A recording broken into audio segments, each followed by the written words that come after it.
ఏ దేశమైనా intelligence collect చేయడం కోసం స్పైస్ని ఏర్పాటు చేస్తుంది. సాధారణంగా మనుషుల్ని స్పైస్లా పంపిస్తాం.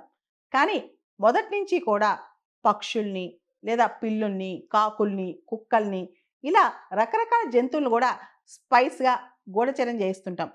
పాత కాలంలో కూడా రాజులు ఈ పనే చేసేవాళ్ళంట. అయితే మనకి ఇలాంటి కథనాలు చాలా కూడా ఉన్నాయి. ఉదాహరణకి డాల్ఫిన్స్ ఏదైతే సముద్రాల్లో ఉంటాయో అవి సీ మైన్స్ అంటే పెద్ద పెద్ద నౌకల్ని కానీ, సబ్‌మెరైన్స్ గానీ వీటిని బ్లాస్ట్ చేయడానికి లోపల మైన్స్ పెట్టినప్పుడు వాటిని డిటెక్ట్ చేయడానికి డాల్ఫిన్ స్పైస్‌ని పెట్టేవాళ్ళంట. అంతేకాదు ప్రచ్ఛన్న యుద్ధం కోల్డ్ వార్ టైంలో సోవియట్ యూనియన్‌లో ఏం జరుగుతుందో తెలుసుకోవడానికి అమెరికన్ సీఐఏ వాళ్ళు పిజియన్స్ ఏదైతే పావురాలుంటాయో వాటికి చిన్న చిన్న మైక్రో కెమెరాస్ పెట్టి పంపించేవాళ్ళంట.